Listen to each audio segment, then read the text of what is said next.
The trauma bond, why it's so hard to leave. Welcome back.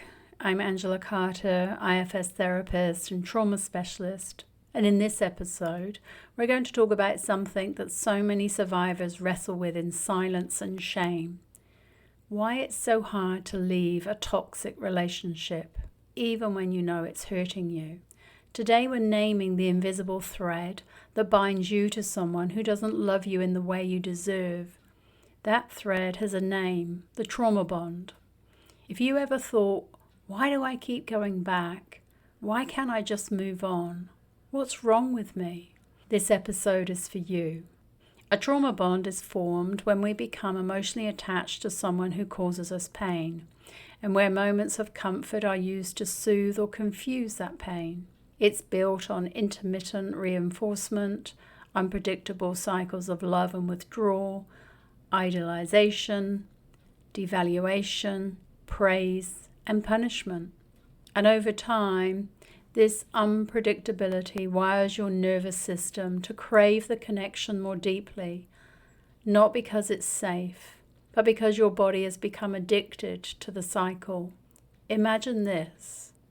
A part of you is constantly waiting for the good version of them to return. You remember how loving they were at the start, how seen you felt, and that memory becomes the carrot you keep chasing.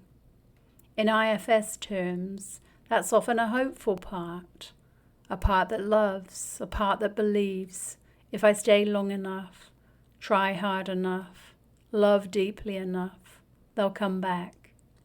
This part isn't foolish, it's traumatized, it's trying to repair something that feels familiar. Many people get caught in trauma bonds, and they realize over time that the relationship reminds them of something earlier, a parent, a caregiver, a first love, someone who was inconsistent, unavailable, or unpredictable. Your nervous system has learned a long time ago that love is something to earn, that you must stay alert, that you must perform to be chosen. And in these cases, the narcissistic partner doesn't just feel romantic, they feel familiar. And our parts are always trying to complete unfinished stories, to get the love we didn't receive and to rewrite the ending. That's our unfinished story. So when someone withdraws, criticizes, or harms us, and then offers us warmth again, it creates an intensely powerful internal contradiction. Parts of you feel betrayed. Other parts feel hopeful. Other parts may still feel compelled to prove you're worth staying for. This is not weakness. This is attachment trauma. So here are some signs that you may be caught in a trauma bond. You feel like you're in emotional quicksand. Can't stay, can't leave. You justify or minimize their hurtful behavior. You feel addicted to their approval or presence. You blame yourself for their dysfunction. You feel intense panic at the thought of separation, even when the relationship is harmful. You feel more connected during the highs after conflict. These dynamics aren't just emotional, they're biochemical. Dopamine, cortisol, oxytocin all flood the system during cycles of rupture and repair, further deepening the bond.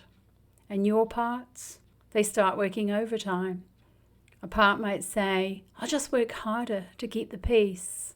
Or another part might dissociate or people please to stay safe. Or a little young, vulnerable part that carries the wound might feel like, if they leave me, it means I'm unlovable.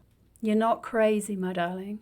Your system is just trying to survive what it's learned to normalize. So how do you begin to loosen the trauma bond?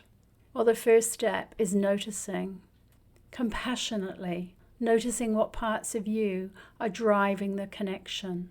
Who is in me that still wants to stay? Who feels terrified at the thought of leaving? Who believes I can't survive without them? Let those parts speak. Let them be heard. They are not the problem. They are the key. This might mean reducing contact, creating emotional distance, or going no contact if needed. Remember, clarity is not cruelty. Boundaries are here to say, I matter. to the parts of you that have waited for someone else to say it first.